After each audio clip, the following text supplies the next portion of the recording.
Andrew, why aren't you on social media, man?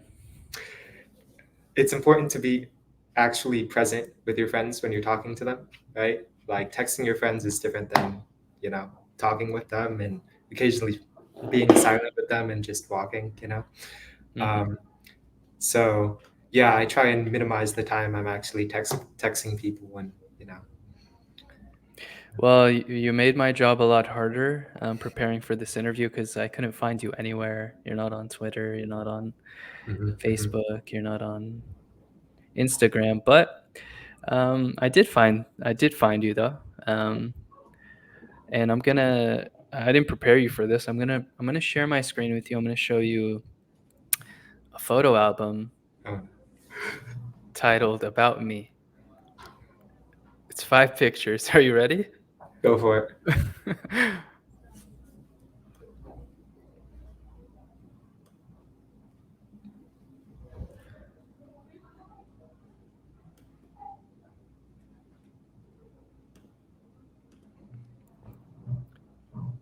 Okay, do you see that? Yeah.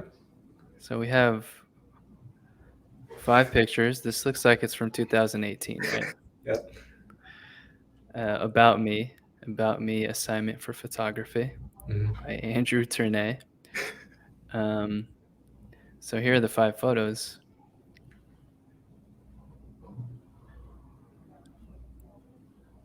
So how old were you at this time, and why are these 5 photos who Andrew Ternet was in 2018? I was in sophomore year of high school, so what, 15-ish? Mhm. Um, so I've got a photo of my bedroom, my dog, and then one just of me in the mirror. Um, yeah, my bedroom, because that's pretty much where I was most of the time. I've got books and a laptop and all that sort of stuff. Mhm. My dog is absolutely amazing. She's a Pembroke Welsh Corgi.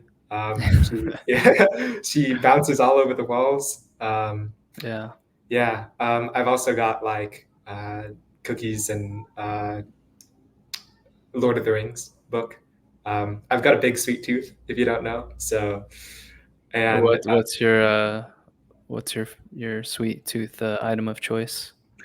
cheesecake. Yeah. Cheesecake, classic, a classic cheesecake. Usually, I like chocolate mousse. Uh, just add more sugar onto it. Got it. Yeah. So you were reading Lord of the Rings at 15. Hmm.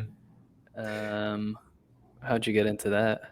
Um, this idea of like a principled, upstanding person just always Hmm. appealed to me, and Yeah. I'm actually a pretty imaginative guy. So hearing about this whole like world that one guy sat down and created was absolutely amazing. Right. Um, yeah, I actually had to do a book report on Lord of the Rings in uh, freshman year, Hmm. and I did not realize how big a book it was. So, yeah, You I didn't just sped watch through the it. movie? No, afraid not. No. Yeah. You're a better man than me. So what's up with this tree? Was this Lord of the Rings inspired too, or why is this about you? I think that's a tree in my neighborhood. Okay. Yeah, I love trees. I don't know why, but hey, my dad loves hiking, and I think like just growing up doing that with him and camping and whatnot, just yeah, Hmm. uh-huh, yeah. Okay, so that was you in 2018, and we're gonna get into this. You're completely, I don't want to say completely, you're a very different person now. Mm, You're part of the Coptic Orthodox Church. You weren't back then. yeah. And we'll get into that. That's really why I want to talk to you today. But if you were gonna take 5 photos today, it's an about me assignment. Who's Andrew Ternay? Man, What photos are we taking? do they have to be photos of me or just photos I would take? Just whatever you want. Any photos. Okay, okay. Um, I'd probably have one with my family, one with my dog. Um, a photo of the giant bookcase I have. um, Probably an icon of the Theotokos, right? Um, she's my absolute favorite. Um, and last photo, probably me at school, you know. So Okay. yeah, yeah. Lovely, man. All right. Well, let's get into that. How did a half Chinese, half French kid living in Irvine find his way to St. Mark's Coptic Orthodox Church in Los Angeles, California? It's a long story, man. Like, how much time do you have? I have all day, but let's start with literally how you found yourself there. Like literally how you got there that first time, and then we'll get into, Sure, the yeah. whole process. So before coming to church, I had been reading a Russian Orthodox author called Dostoevsky, Mhm. um, and I was looking at Orthodox icons, just seeing their patterns and how beautiful it was. And I'd been listening to some Orthodox theologians on both iconography and the early church. And so I was like, let's just bite the bullet and go into an Orthodox church, you know? Mhm. So I looked up the nearest Orthodox church to me and, went on a Vesper Saturday. So Where were you searching from? From UCLA, where you go to school? yeah, before going to UCLA, I figured that I should go into an Orthodox church. And then the instant I got to college, I was like, all right, I'm going. I finally have the freedom to. Yep. And you use that word freedom. What do you mean by that? Like, Yeah. 'cause you were an adult at this point, but Yeah, yeah, yeah. Um, I think if I started going to an Orthodox church before college, I would have just freaked the heck out of my parents. mhm. Um, and also, I first started getting into Orthodoxy more of my senior year. So I figured if I started going to church, I wouldn't be able to like put down roots or anything, you know? Um, Right. so, So, prior to coming to St. Mark's for the first time, did you know any Orthodox people growing up? um, no, nothing really. This is super strange. I had a Coptic friend in middle school. Um, yeah, that I switched schools during middle school, so I kind of lost touch with him. But Okay. yeah, Eh, do you still have a yearbook thing, or have you been able to reconnect? And yeah, I have his I phone think that'd be number. really cool for him if he sees the full circle. Like, I mean, yeah. Yeah, yeah, yeah. I'm just hoping it wouldn't like weird him out or anything.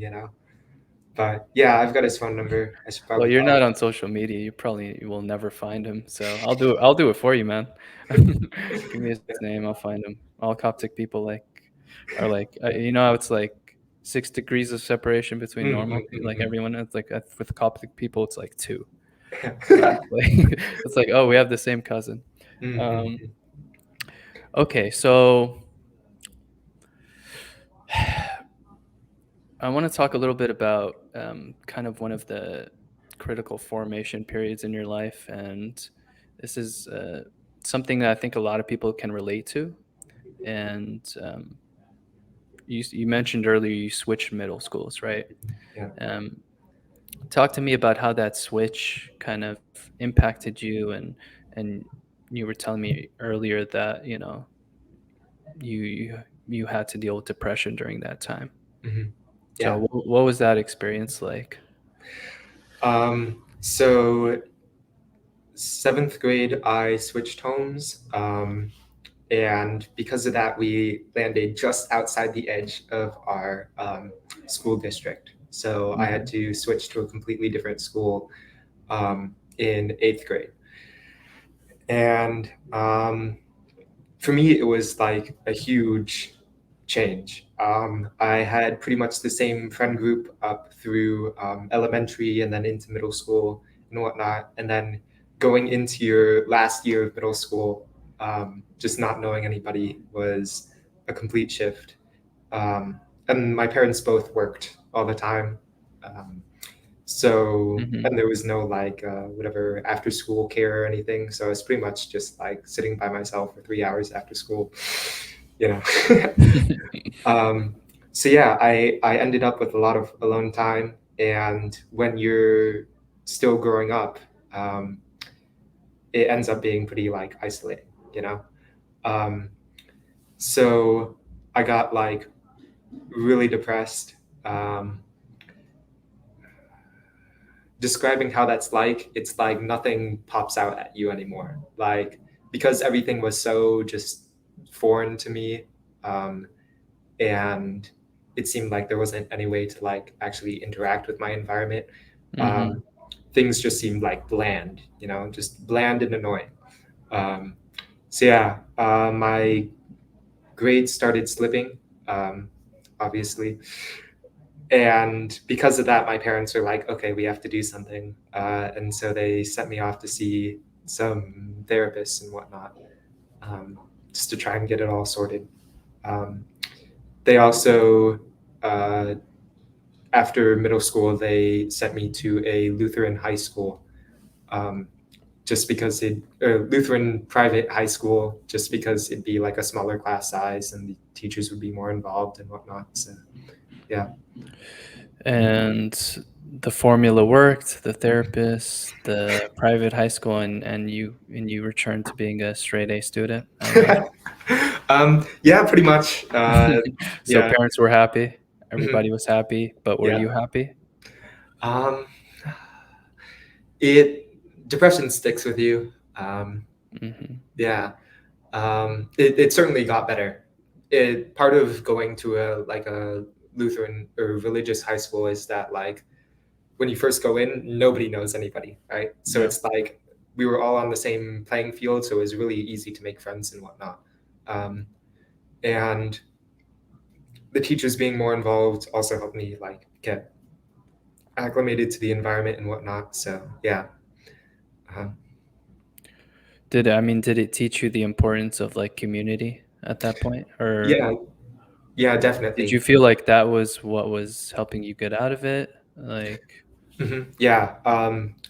At my Lutheran high school, I saw how like my religious teachers made it a point of like getting to know their students, right? And then they have like 5-minute prayers beforehand where you could just say like something on your mind, right? So it Mhm. really did help in forming a community.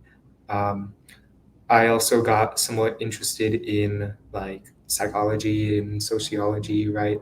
Yeah. Um, Partially because I was like living it, but also because um, I wanted to see how like whether knowingly or unknowingly these like religious communities were tapping into that, right? Right. So yeah. I'm not a psychologist, not a psychiatrist. I didn't study any of this stuff, but I really think the whole chemical imbalance stuff is a bunch of nonsense. Mhm. I really do think it comes down to, are you part of a community? Do you have a purpose in your life? Is God in your life? Things like that. What are your views on now, as someone who is Orthodox, on the causes of depression? Yeah, I think the chemical imbalance explanation is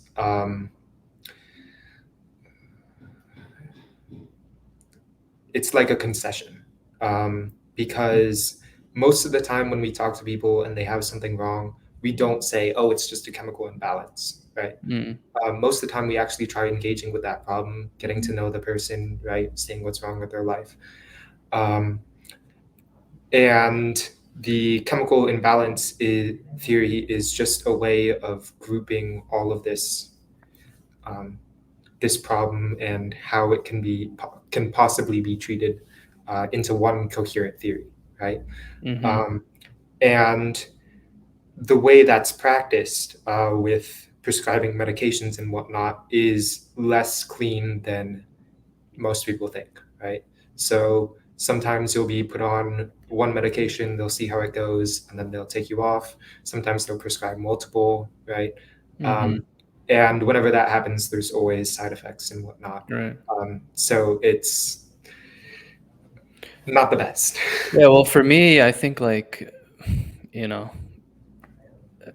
for orthodoxy, I think we kinda see these as issues and problems of the soul, Mm, and how is a medicine going to treat an issue of the soul? I know a lot of people say that's wrong, whatever. Okay, maybe there needs to be some medicine for certain things. I don't know. I'm not a psychologist again, but at the core of it, it's an issue of the soul. I mean, in my opinion, my humble opinion, but what do I know? Okay, so you were dealing with depression, you're transitioning to a new high school, fresh start, level playing field, you're making friends, you're seeing the care and attention of your teachers, you're starting to feel better. Um, but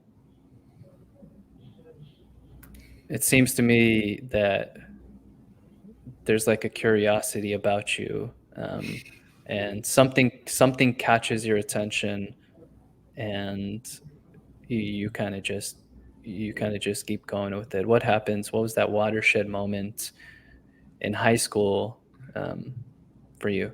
mhm. Yeah. So at my Lutheran high school, we were decently engaged with it, with this whole Christianity thing, right? So I was reading Lord of the Rings and Beowulf and Song of Roland and all that sort of stuff, right? All sorts of Christian literature. And they certainly had a different attitude than the whole fundamentalist, right? Like, trying to apply science to the Bible type idea, right? And Were you getting that in this in your classes? Like, were they not teaching? They're like anti-evolution. They're like, or like, what were they? How did that manifest itself at the Lutheran high school? yes, yes, and there was a kind of embarrassment about it from my teachers because I'm pretty sure that was the line that the faculty, the administration was pulling, but the teachers Right. were kind of forced to go along with it, right? Um, so yeah, you heard the whole anti-evolution, young Earth creationism line from them, but it wasn't too enthusiastic, you know. So they're just saying it so they keep their job, but Yeah, they yeah. really believe it. What else? What else? Like, how else did it? What were the other like Christian activities, or how did it Keep come going. about in the school? Mhm. So yeah, I was really interested in Christian stories and like how a culture springs up from Hmm. Christianity, right? And with my interest in psychology, I hit upon this really weird guy called Jordan Peterson, who at the beginning was talking about psychology and it's this whole gender identity thing, um, but then started getting into the whole narrative aspect of the Bible and how these patterns merge and how there's symbolism in it and whatnot. Do you So remember yeah, the first thing you saw of him? Was it that video arguing with students outside? Is that popular one? no, it was him. Uh, he was kind of like advising on the bill C-16 or something like that about how he didn't even like argue the pronouns much. He just said like, yeah, this bill is incoherent. It talks about on one hand it's saying that like gender identity is biological, and on the other hand it's saying that like it's completely determined by yourself, like your choice, right? Yeah. Um, so yeah, he's been. You know what I think that maybe attracted you, because it attracts a lot of Orthodox people. A lot of Orthodox people just like kind of claim Jordan Peterson as Orthodox at this point, Mhm, even yeah. though I don't think he is, and I kind of think he's a sellout. But um, he really is, like, in a lot of ways, he's just someone who wants to find the truth and speak the Mhm, truth. And I yeah. think that's sounds to me like that's what kind of captivated you, is that he's making rational, coherent arguments and calling out things that are incoherent. Hmm. Yeah. Okay, so Jordan Peterson, and then so how does that snowball? Mhm. So through Jordan Peterson, just connecting to my own life, he started just explaining basics of psychology and whatnot.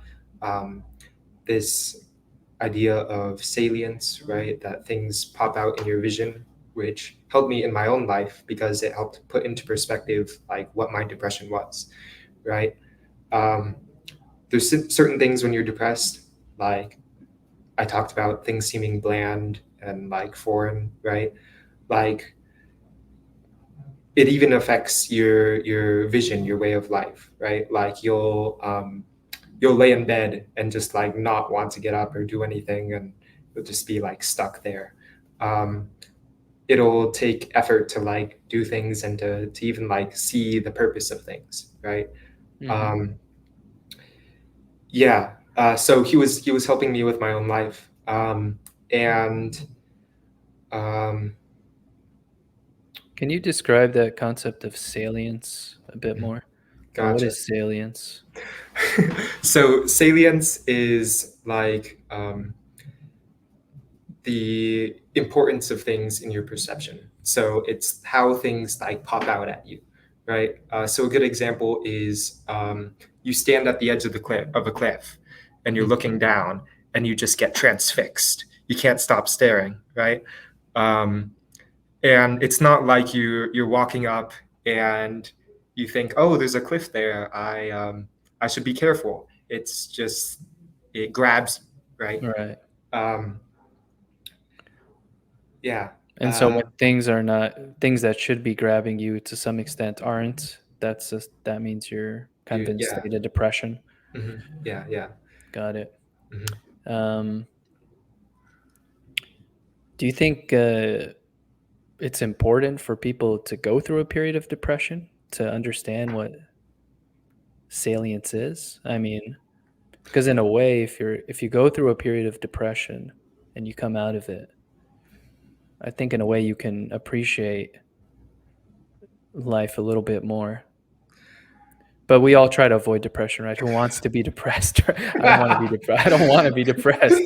But it, but we all, but it's almost as if God allows these periods.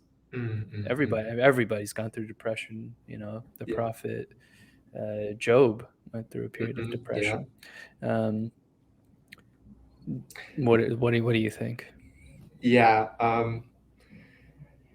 I think everyone has glimpses of it, and those glimpses can act as breadcrumbs to what should be important in your life, in your perception, right? Um, but in a way, going through it, you internalize some of it more. So just being depressed for a good bit has made me very appreciative of not being depressed, right? Things actually popping out to me. Yeah. Yeah. Um, yeah. So I don't think I would ever recommend it to people, but I don't recommend it. But we've all gone through that, and that Mhm, description, I think everyone can relate to. That lying in bed, it's time to wake up, but you just don't want to get up. You just don't want to mhm, do anything. Um, for that young person, who is in eighth grade, going through an Andrew Ternet experience, their life changed a bit, um, and they don't want to get out of bed. What's your advice to that young person, or anyone at any stage of their life? But that's probably something you can relate to. um, talk to your parents about it. Um, there's it can't get any worse. Like make moves to try resolving it. Like don't just keep isolating yourself because Yeah. yeah, a lot of times when you start isolating yourself, you think that like okay, I can stand outside all of these stimuli, right?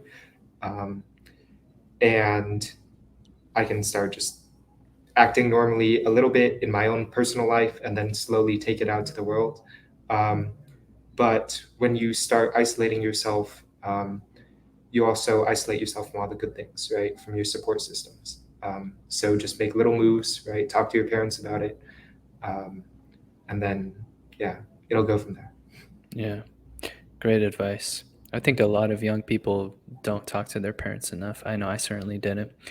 But if I came to them and said I'm depressed, I'd be like, go outside, play basketball, which, to some extent is good advice. I thought you were going to drop the Jordan Peterson line, just do your bed, Mm. make your bed, get up, do your bed. And, taking action, I think, is the first step to getting out of depression. But for the Christian person, is depression a sign? Is it like a one-to-one correlation that your spiritual life is off? Like, can the person be living a prayerful life, participating in the sacraments, serving the community, and be depressed? Not, is it a sign of sin, or like, can we be in the present? It's because it sounds contradictory. Like, how can we be in the presence of God and be depressed at the same time? Um,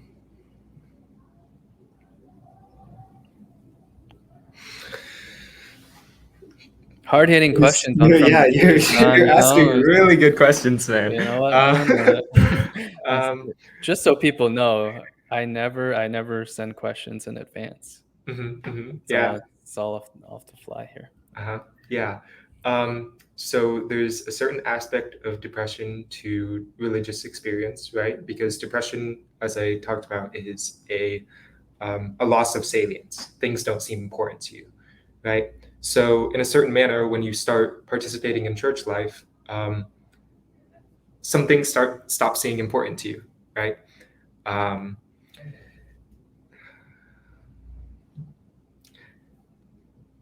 One thing I like pointing to is this idea of the joyful sorrow, right? Mm, That's the pinnacle of the religious life. But when you're depressed, you feel neither joy nor sorrow. mm, It it's just bland. So in some ways, I think depression is a bit of the antithesis of the religious life. right. Okay. Enough on depression. The audience might get depressed and tune out. So, so you're going through this intellectual awakening, so to Mhm. speak. Jordan Peterson. What does that lead you to next? What does that lead you to next? So Jordan Peterson kind of starts a movement. Um, he didn't really start it; other people just started joining in, right? So through him, I found John Vervaeke, who's a cognitive science professor. He has this whole series, "Awakening from the Meaning Crisis," which is absolutely wonderful. Um, and Jonathan Pajot, who's a East Orthodox iconographer. Um, Mhm. and Yeah, most people who are in this, it isn't just me. There's like a lot of people who, signed up for the Jordan Peterson thing and just kept going with it. So most people who Yeah, are in this space say that, um, yeah, I started with Jordan Peterson, but I have problems with him now and I'm on to the other people, right? right. Um, yeah. Um, so it was through,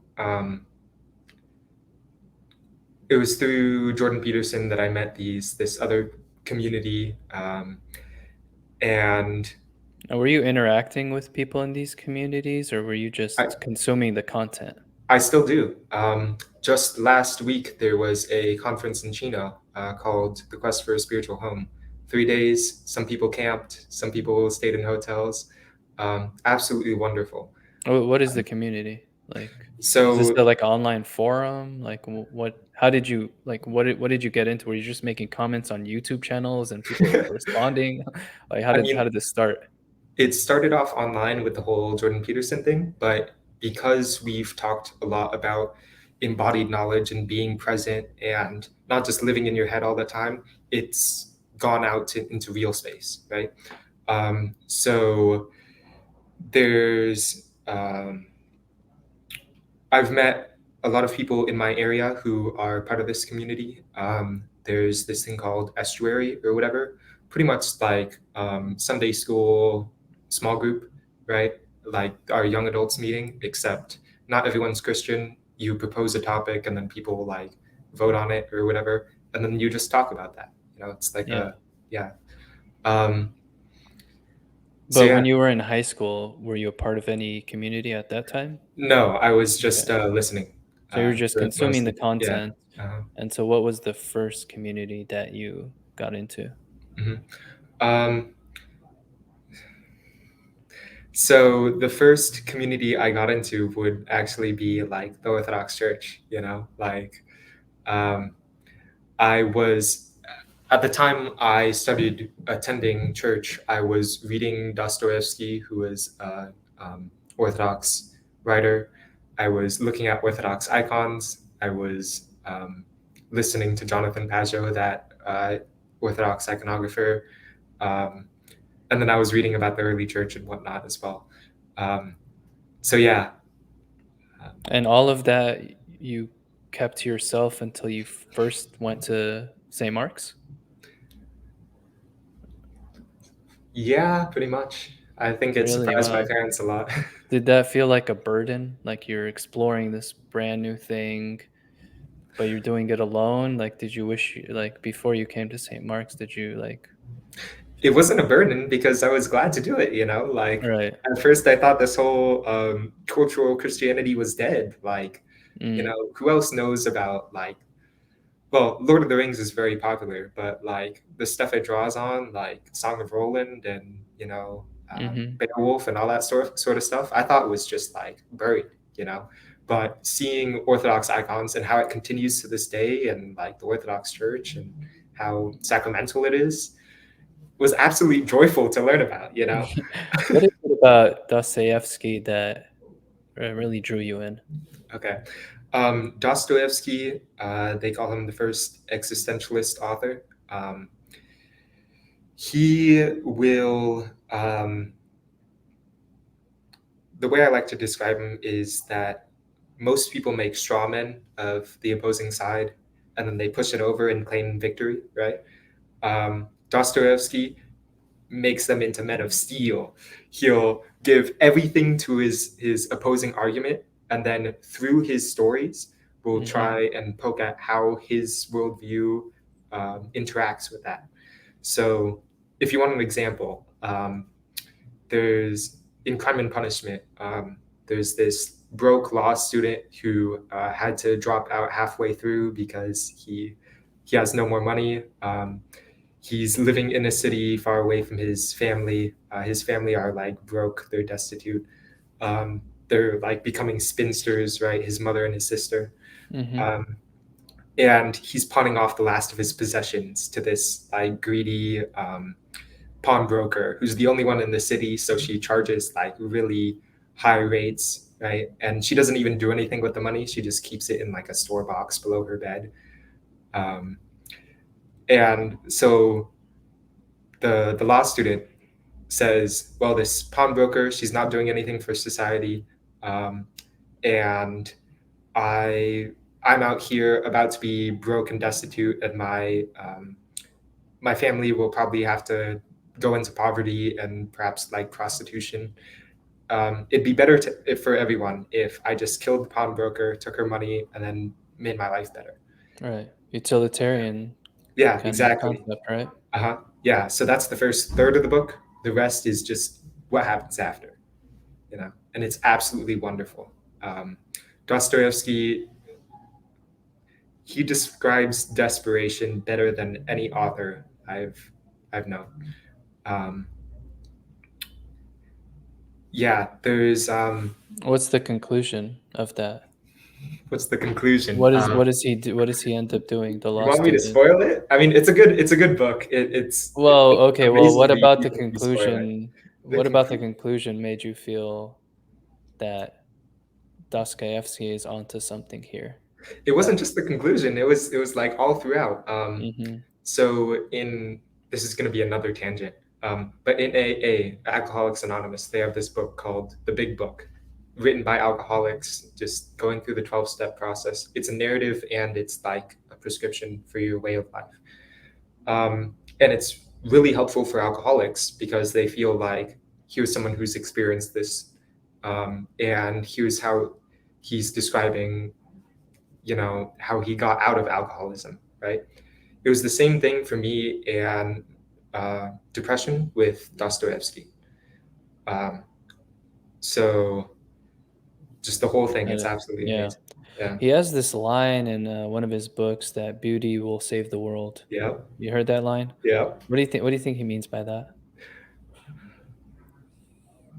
So the line is said by the main character, who's called the idiot, and he's called the idiot because he knows nothing of social norms. He's pretty much like lived in a hut in the woods all this time, and he just does whatever he thinks is good, right? Like whatever Mhm. moral act. Um, so he's like a holy fool. Um, and what Dostoevsky means by beauty will save the world is this idea that beauty is the heart of severity and of mercy. You're gonna have to explain that. Yeah. You just drop a lie like that? Yeah. Come on, man. I'm not that deep. Oh, man. Beauty is the heart of severity and mercy? Yeah. Mhm. Okay. You're a guy, man. Have you ever looked at like a really beautiful woman and been absolutely terrified? Yeah, of course. And what do you do after? I walk up to her, say hello. Yeah. You're braver than me, man. Sometimes, well, this is recorded, so that's gonna be my answer. Okay. I'll tell my buddy, "Hey, look at that beautiful girl." But if you want to get the girl, you start working on yourself, building up a portfolio, right? Right, Yeah, right. yeah, yeah. Mhm. But that awe, and that awe is part of it. Yeah. Yeah. Okay. Um, you know what? As we're talking, Andrew, I'm starting to think like the things you were interested in a way, primed you for orthodoxy, Mm, like classic literature, classic music at one point. mm, Um, and I'm sure you know this, but actually, people are surprised by this. But sometimes in the Orthodox Church, if someone's starting off and they want to learn something about orthodoxy, the fathers may refer them to the classics first, like mhm. the secular classics, that Yeah. is, you know. This, I think, Saint Basil wrote about this, about learning, reading poetry and Greek mythology and stuff with a careful eye, Mhm, being able to discern good from bad and taking only the good, just mhm. as a bee would. And you're familiar with Father Seraphim Rose? You've heard of I've him? heard of him. Yeah. Yeah, Mhm, he's a saint in the Eastern Orthodox Church. But um, when kind of people wanted to be his disciples and such, would come up to him and ask him, I want to guide me. I want to read the Philokalia. I don't know how you yeah. say it. Philokalia. Yeah. Philokalia. He would say, go read Dickens first, Mm. and then come back to me. Things like that. So it seems to me your reading of these books primed you for starting to read the church fathers or study theology and things. Do you agree with that? Yeah, certainly. Because if you did it the other way around, say you never read Lord of the Rings, you never um, read all these other classic pieces of literature, didn't know anything about poetry or art or anything, and then you jump into on the incarnation, it might be a little tough, right? Yeah, yeah.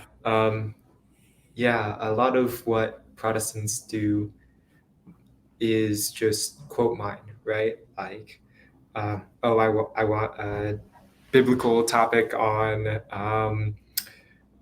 sexuality. Oh, let me type it into Google, Bible on sexuality, right? You know, it the fathers talk about like acquiring the mind of Christ, right? Like entering into the heart, right? And I think if I didn't start out with those books, it would be much harder for me to read the church fathers and have any idea of what they're talking about, you know? Right. So, yeah. Okay, so let's go back to our topic. Mhm, At this point, you've been reading a lot, you've been tapping into this online world of knowledge, consuming a lot, and you decide, hey, once I start at UCLA, I'm going to go to the nearest Orthodox church and just experience it for myself. mhm, um, I don't know if you've found other Orthodox churches in the area. Like, how did you actually come to select St. Mark? Was it just the actual miles distance thing, or? mhm. So, before going to St. Mark's or deciding to go, I was very through my studies, I discovered the importance of like embodiment, of like actually doing stuff. It's one thing to think about an icon, it's another thing to like pray before and to venerate it, Mm, right? Um, so it's because of that that I decided to go to church, because I was reading a lot, but I wasn't really doing much with it, right? yeah. Um, and I saw how that lack of embodiment was hurting Protestantism, right? Like in Protestant circles, you can church hop all you want, right? Like, oh, I don't like this church around the corner. Let me just go to the new one down the block, right? Um, and what it leaves you with is there's these old churches where only elderly people attend, and it's completely empty. And there's these new ones where the people are on fire for Christ, and there's nothing for them to do, right? So I was utterly sick of that, and I was like, the You nearest had one. tried those? Yeah, of course. I mean, I lived it, you know. You lived it, okay. Yeah, So you were participating in that outside of the school setting? yeah, a bit. Okay, My dad is non-denominational Protestant, so okay. it pretty much just means that like he'll pick any church and go to it. Got it, okay. Yeah. So I was utterly sick of that. And I was like, the nearest Orthodox church to me, I'm going to stick with it no matter what. Right. I've had years of thinking, oh, it's the church that has to change, right? It has to fit modernity's needs, right? Um, and instead, I want to change. I want to be transfigured, right? So, yeah, St. Mark's happened to be closest. That's really powerful, that whole concept of embodiment, which I think is really being lost, in society today. I even, you even saw it in the Orthodox Church, during the pandemic. It was a real test, I think, Mhm, and the church very, very quickly was okay with doing Zoom everything, mhm, mhm, mhm, and it just wasn't right. But why is that? Why is embodiment important? Why can't what's going on when we're in person together at the same place regularly that can't be replicated in a virtual experience? mhm. So a lot of this, I think, is because of the materialist mindset. They think that you can know everything with your head, right? It's all particles down there, and it all builds up. And the only reason why we don't think of this all the time is because we have these cultural categories, right? Um, Mhm. you hear things like it's just it's just a cultural thing, right? Like Yeah. the reason why there's not a billion genders is because of these like It's a social cultural. construct. Yep, Yeah, yeah. exactly. That's the Mhm. word. Right. Yeah, um, yeah, and um, a lot of what my reading got into was that we do everything from our own point of view, right? Um, at the end of the day, I'm not some sort of disembodied cognition seeing a bunch of atoms and then building up these social constructs into my perception.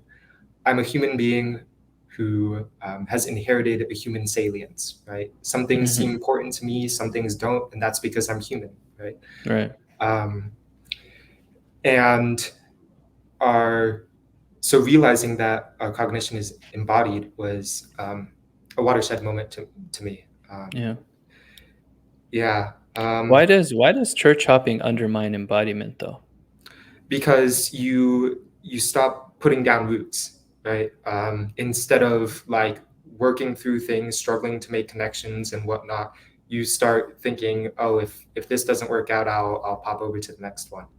Um, like when I was a Protestant, um, I never really made friends at church because I figured that, you know, maybe a month from now I'll be at a different church, and Mm, yeah, I won't see them again. yeah. Um, I think it's something a lot of young people struggle with though, mhm. that fighting through it, that putting down roots. You said you were gonna stay there no matter what. That's some conviction. So you plan to go there your first time. Do you remember the date? Do you The still remember the date? date? The year? It was, I don't know the date, but it was my freshman year, the third week of school. Because the first week I didn't go, I was still getting settled in. The second week, I was taking the bus for the first time. So um, Yeah. yeah, I ended up going in the wrong direction. I was like, okay, Okay. yeah, Okay. yeah, Look at this. Bus for the first time in college, man. yeah. Kids got it nice these days. All right, so you finally make it week 3 of your freshman year, and you did you know what to expect, or was it all brand new? I knew I could expect the icons, and that's about it. Yeah, Okay, so you walk in there, you're like 6'3", right? yeah, You're 6'3", light skinned guy, mhm, soft hair. yeah. You walk in there alone, and do you know what to do? What happens? Does anyone guide you? So the first time I went there, um, you know how there's a front entrance and then a side entrance to St. Mark? Yeah. Yeah. So the front entrance is closed during Vespers, and I didn't know about the side entrance. So I just stood there like, Oh, yeah. no. Oh, The service no. schedule says 7:30. We gotta do something about that, honestly. Yeah. So I just like started knocking on the door, and yeah, someone came out and they were like, "You gotta go to the side," but um, yeah, so I came in with like 1 minute until Vespers, and they were like, "Have you talked to the priest yet?" I was like, "No, should I have?" And yeah, so I told Labuna like, "Yeah, I've done some research, and that's why I'm here." And he was like, "Okay, you can stay for Vespers." Which Abuna? Abuna Raphael? Raphael, yeah, and uh, Rami was in there with him, and he's a servant. So Abuna was just like, "Yeah, you've got to take care of this white guy now." Okay, so the Vespers is going on. Mhm. What's going on through your head at this point as you're observing all of this? Are you like, man, where's the nearest bus stop? Uh, No, it was absolutely beautiful. Mhm. I think Vespers was actually it was amazing for me. It wasn't easy, but it was beautiful. It was amazing. I was like, okay, this is definitely what I'm here for. They invited me to liturgy next week, and I was like, oh my gosh, this is so long and it's so reverent throughout. What am I doing here? Yeah. So And you showed up on time, obviously. yeah, yeah, They told you, yeah, it starts at 8. You were there at 8. yeah. I didn't know about Coptic time yet, so Yeah. Well, yeah, Coptic timing doesn't apply to liturgies and services. Well, it's going to start on time. Whether everyone shows up on time is a different question. yeah, yeah. Um, wow. All right. So you're there. It's much longer. Um, but do you keep showing up? I definitely keep showing up to Vespers. Liturgy was pretty hard, especially being like an inquirer, um, because the first half is the liturgy of the word, right? The Hmm. Gospels, the Pauline Epistle. Second half, it's you're gearing up for the Eucharist, right? Right. Make me worthy, you know. Um, and I'm like, yeah, make me worthy too, you know. I know I can't. I know I can't partake, but Yeah. make me worthy sometime, you know? And then everyone starts filing up, and you're just sitting there in the pews, like, okay. Yeah, yeah. Uh, It's like, "Man, this guy must be a big sinner, he never takes communion." yeah. "Hey, buddy, you wanna confess or something?" No, no, I feel you. Okay, so you keep going, you keep coming. Mhm. Um, are you had you made any friends at any point? Who were kinda your So who was kinda leading the way, or were you just leading yourself, God leading you, of course? So Rami was with me throughout, and Rami got me set up with Sharif, who gave me rides as well. So that was neat. Um, and then I think it was like maybe half a year in or so, they realized that they couldn't shake this white guy, you know? So the deacons at Vespers started like getting to know me and introducing themselves, especially like Matthew Gundy and Mhm. I cannot pronounce names. Carlos? Kirilos, yeah, yeah. Yeah. Um, so yeah, now I'm in this weird position where I know the deacons really well and the laity not so much. Yeah, all great people, man. I'm glad you met all of them. Mhm. And when did you first go to Coptic Club at UCLA? So Sharif told me about Coptic Club, and so about a week after I first started attending, I got hooked up with Coptic Club. Yeah. Okay. Uh, What were some of the challenges you faced through this journey? um,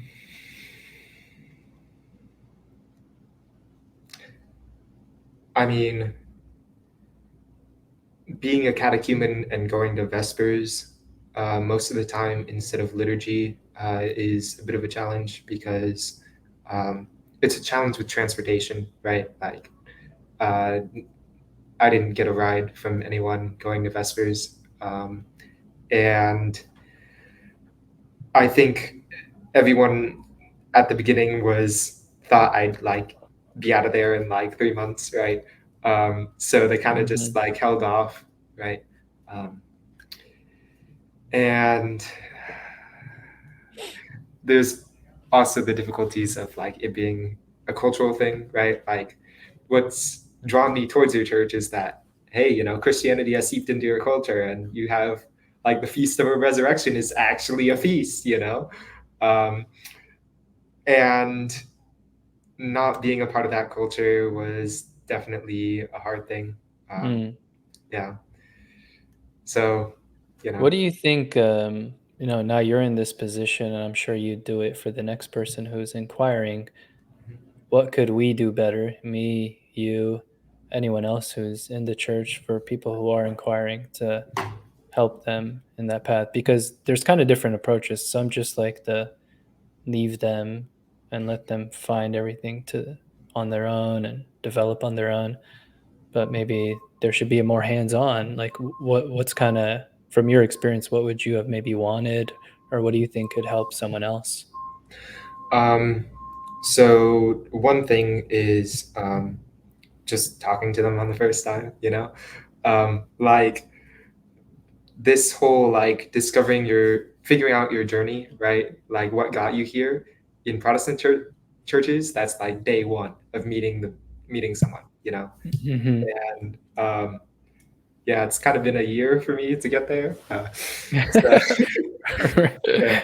Yeah. Um, Okay. yeah. Also, another thing is like learning the little bits of the rituals, like things that aren't entirely in liturgy, right? So like people will Hmm. pray before an icon before going in.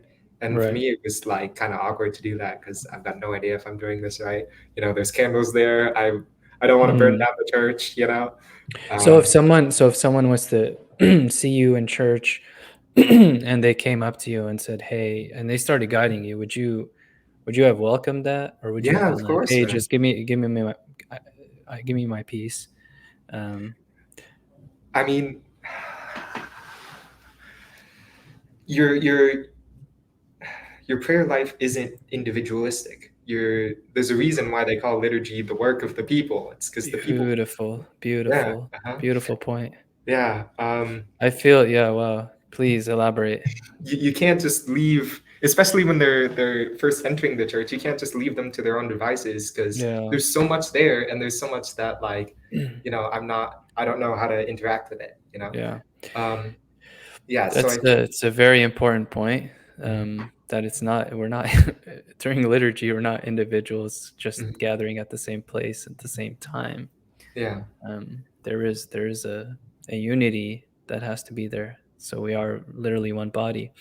Um, okay. And just to plug our own young adults meeting, tell me tell me about that, Yeah. and whether that played any positive impact in your journey. If anything negative, don't mention it. Yeah, that was great. I got to actually meet, more members of the laity, right? Um, and I got to learn how you guys pray, right? In Protestant churches, it's just like whip up something on the spot. We're all gonna fold our hands and look down, and then whoever's leading the prayer better come up with something good. Um, yeah, in Orthodox circles, just learning. Mhm. How sometimes you have that less structured prayer, but there'll still be like the Lord's Prayer in it, right? Right. Um, and how you guys pray to the East. And Mhm. sometimes, like, when there's clergy around, you'll do like prayers of the 11th hour or something like that. Right. Listen, yeah. Um, yeah, it Okay. was really helpful seeing how it like bled into your own Yeah. life. Did you stay true to your convictions and only go to St. Mark, or did you actually explore other Orthodox churches as well? St. Mark is also the closest Orthodox church to me. Yeah. So I've been invited to other churches and gone there, but St. Mark has Okay. been, yeah, the Yeah. majority. Mhm. Um, did you struggle with anything theologically, dogmatically, concepts along the way that you were like, I don't know about this thing here? Um, Theologically, dogmatically, yeah, I have no idea what the incarnation is. Yeah, Well, I should read if St. let Athanasius me again. clarify what I meant by struggle, 'cause, I struggle with a lot of things, Uh, theologically. What I mean is, did it conflict with, like, did you think this is not true? Like, this probably I don't agree with this. Um, so I think everything in your church is consistent with the early church. Yeah. Yeah, it's Please, I stop calling it my your church. okay. It's Our our church, yeah. church, man. Yep. Um, yeah. What was your question again? Well, just along the way as you were studying, praying in the church, were you coming across concepts, ideas, for example, you know, just, the confession, for example, just things that you were like, you disagreed with, or um, Mhm. you just thought weren't correct, but are core, or truths in the faith. So there's things I don't know about, which is like the incarnation and you know Hmm. um, all that sort of stuff. And there's things that I'm definitely not used to as much, right? So like kissing the priest's hand, I can see why you do that and why you have this whole like hierarchy Hmm. thing. Um, but I'm talking about this embodied knowledge. It's not totally embodied with me yet, right? Like I still have to go through it and practice it and whatnot, you know. Uh, Um, yeah, I never really had much of a like strict um, adversity to of mhm. anything within the church because I saw how completely embodied it was. It's like it's great having you pray with these icons and these elaborate hymns, Mhm. reverent hymns. It's wonderful. Who was guiding you through the catechesis? Was it Abuna Ruiz and Abuna Raphael? It was just Abuna Raphael. Abuna Um, Raphael? Yeah. Mhm. And what was that program like? Was it once a week for a certain period of time? Mhm. It was once a week during Tasbeha. So yeah, he'd call me in just during the middle of it, and then we'd go over the material he had. Um, so he talked about the councils, and then the creed, and um, the sacraments. Um, Okay. yeah. Why didn't you go Eastern Orthodox, man? um, yes, that certainly was a consideration, especially because I was reading Russian Orthodox authors and listening to an, uh, I think he's like Vocor iconographer. Um, but I was just sick of church shopping, and it was the closest church to me. I actually like the first time I went, I had no idea like the difference between East Orthodox and Coptic Mm-hmm. Orthodox. And then Yeah. after I went, I was like, okay, so what is the difference here? Tried finding one, didn't really. There's like I know the whole historical difference. Well, let me caveat this. Um, Doctrinally, I didn't find there wasn't something I could hit upon that was a difference. There's things that the East Orthodox have that we don't, but I couldn't find much of a doctrinal difference. Mm-hmm. There's difference in the history, definitely, but Okay. yeah, and um, there's differences culturally, like, but it'd be the same difference as like a Russian Orthodox Church would have with a Greek Orthodox Church, right? You know, Yeah. um, I mean, they would disagree with what you're saying yes, they because would. they think we're heretics. Uh, yeah. But I'm glad you're here. Uh-huh. Um, I just want to say that it's not like uniform. They don't all think we're heretics. no, I know. I'm Yeah. I'm just So I'm yeah. being facetious. Yeah. Um, okay, so it's time. Well, it's time for baptism, right? The time comes. Did you hesitate, or were you like, "Yeah, Buna, I'm ready. Let's set the date and let's go"? Okay. Because So there's no going back, right? yep, Right. yep. Uh-huh. So I'm still involved with that community. They call it this little corner around like cognitive science and religion and all that sort of stuff. Mm-hmm. Um, and one of the guys there who I've been talking with a lot, he acted as like a really good foil or advisor to me. He was like, okay, you're getting into traditional Christianity. Why aren't you going Catholic? Right. Um, you're, um, and then after I kind of worked that out a bit, he was like, okay, you've been going to this church for a year now. Why aren't you getting baptized? Mm-hmm. And I was like, well, shoot. So I didn't feel like, okay, I'm ready now, Abuna, take me. Mm. I was just like, okay, it's the next step, and God help me. Yeah. Okay. Uh, So the next step naturally came, and you didn't shy away from it. mhm, You went forward. You were baptized just recently, a few weeks mhm. ago.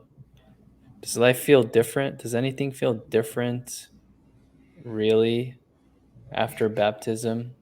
We hype it up so much, take off the old man and Uh, put on the new and yeah. victorious one. Okay, nice words. Uh, but does it actually feel different for all of us most of us Orthodox who were born, uh, Into it. and all we know is a life with the Holy Spirit dwelling Mhm. inside of us? For someone who lived, as an adult, I don't want to say without that because I don't know. Like, yes, without that, but I'm not God, so I'm not gonna. I don't like. We're all created in the image of God, so I don't want to. I don't want to go that far. But something obviously changed, right? Like when you're baptized, but did you feel anything? Did you think like what just what's different, I guess? Or maybe nothing's different and, I Mhm. don't know. Yeah, yeah. So I between being a catechumen and being baptized, um, you it's like a commitment now. I'm a part of this church now, right? Mhm. I don't have to. I'm not undergoing catechesis with Abuna anymore. I'm not wondering whether I am Coptic or whether I'm not. I'm a part of it. It's done. Um, Immediately, this is gonna sound so weird, because it was weird for me. But I was like nervous throughout the whole baptism. I was like, okay, Lord, you gotta help me here. Um, and then afterwards, I kind of felt like a relief. After I was baptized, I felt like a relief knowing that like it was done. I'm a part of this church. Um, and then for some reason, I felt like I don't know, disappointed. Not in the service itself, but like I had this really weird question pop up in my mind, like why? Okay, why isn't it like the eschaton yet? Like why Mhm. isn't it done?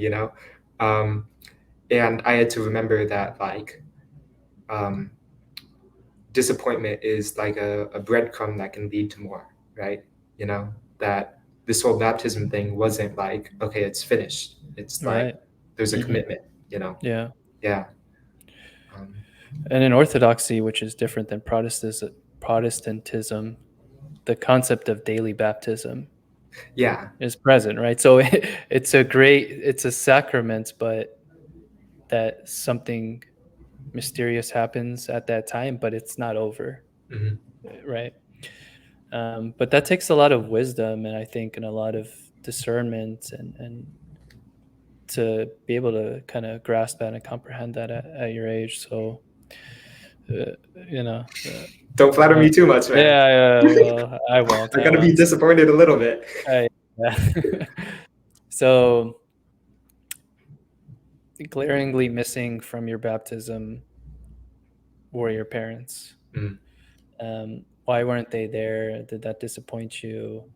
And what how do they feel about this now? And if this is too personal of a question, that's totally okay. You're fine. My parents,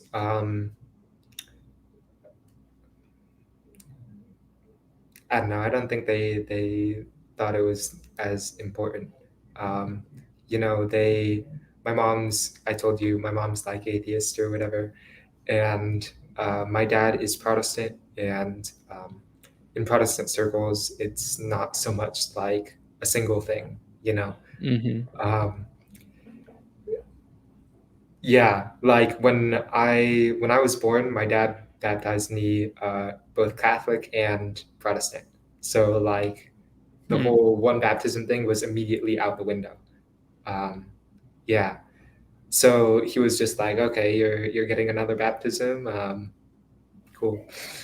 Oh, really? So yeah, and yeah, Were there was anyone, and I'm not just talking about your parents, was anyone trying to talk you out of it? out of it. Like this is a mistake? No, not really. It's part of that whole church hopping thing. Um, Hmm. yeah. Um, I really wish they didn't think it wasn't that important. But Yeah. heck, Um, do you share the things you learn with them, or is that something that might frustrate them to talk about? So you kind of just keep it to yourself. yeah. I don't think they'd.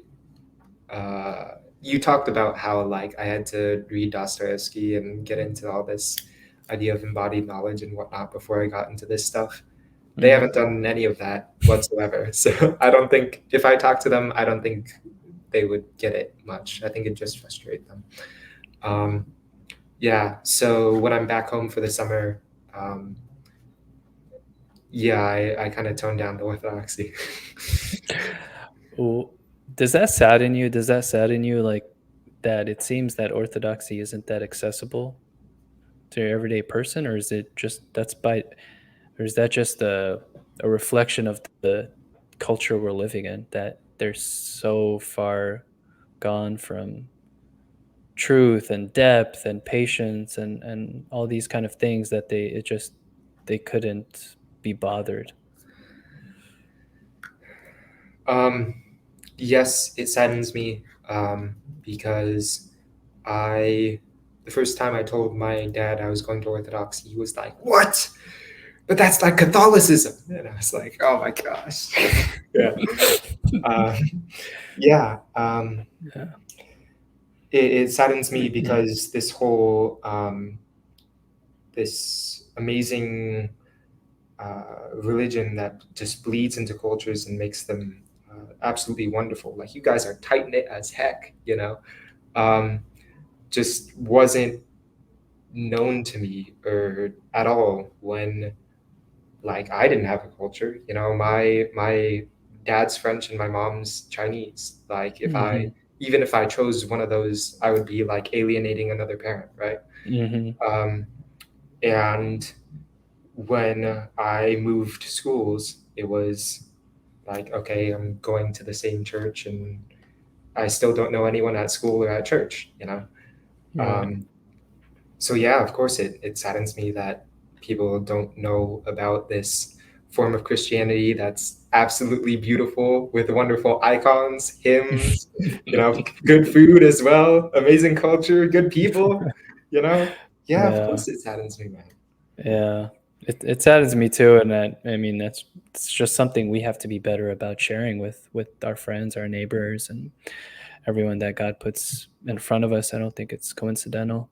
Well, let me ask you about that. Do you think this did happen just surreptitiously, or do you think that God kind of preordained this for you? Do you think God put you in this home with these parents, and you went to this school, and this happened, and that happened, and this led to that, and that to get you where you are today? Or do you think, hey, it just happened, I did this, I did that, these were my choices? Like, what's your thoughts on that, if you've reflected on it?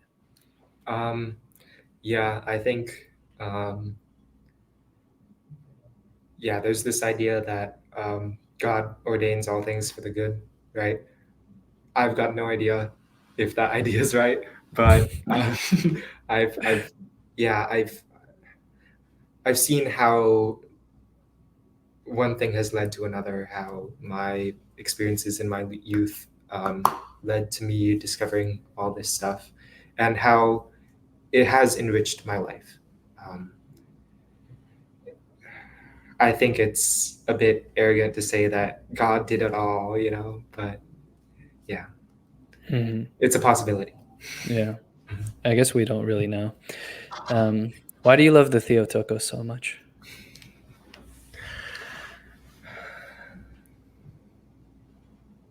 I mean, she's how the incarnation happens, right? And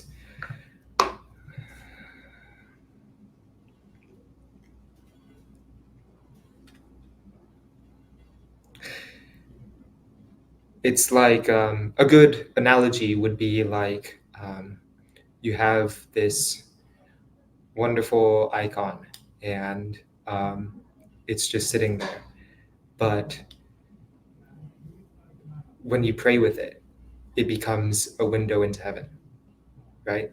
Like just by itself, it can be just matter, right? This image. But when you Hmm. use it, you feel a connection to that saint that it's depicting and a connection to God, right? The Theotokos is an image of how all things can be sanctified and can point to God. Right? That's why we call her the highest of the saints, because she fulfills the job of every saint, right? Which is to bear God. Beautiful. So what's next for you? Do you know? What's next? I think I have to learn to be a good layperson, right? Like Hmm. there's still things like kissing the priest's hand and you know bringing food to the young adults meeting and whatnot. And yeah, I've got to learn how to be a good layperson. I haven't even like well I haven't even done confession. You know, like Mm. I guess that's next. You know. Uh, Yeah. Okay. Well, I look forward to, seeing you grow at St. Mark's and being a part of your journey and you being a part of mine. mhm. But this was a really great conversation. So thanks so much, man. I really appreciate you. Thanks. Yeah, it was great talking with you, and thanks for the books as well. You know. Oh gosh, why'd you have to say that? I'll edit that part out. But yeah, it's nothing, man. Don't edit it out, man. Well, here's the thing with books. It's part of I'll the leave whole this. This is baptism thing. my philosophy on books. Mhm, I think I shared this with you a little bit. I think the books are like one of the greatest gifts you can give someone, and one of the greatest things you can buy for yourselves, because you can pay $20, whatever, for some piece of work that someone spent years and years writing. So anytime someone recommends a book, I almost buy it immediately. And I might not even read the book. I might read a few pages of it, but when I think it might benefit someone else, well, there it is. I'll just give it to them, and um, you know, and then they're free to pass it on. Well, usually I write something in it so they can't pass it on, mhm. Yeah. because I really want them to read it. So I'll just write something in the book, Mhm. a message to them or whatever. But yeah, man. What are you reading now? Right now, I finished with a book on Apocrypha by Father Stephen DeYoung. Um, Okay. and yeah, after that, I think I've got to read the book you gave me by Saint Matthew the Poor. Yeah, So, yeah, yeah. mhm, Great author and teacher. mhm. Um, I'll just drop this for you.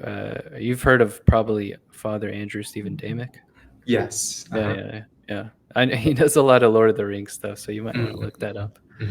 Yeah. Um, all right, Andrew. I had so much fun talking to you again, and I guess I'll pray with you this weekend if you're in town. Yeah. All right. Awesome. Good seeing you, man.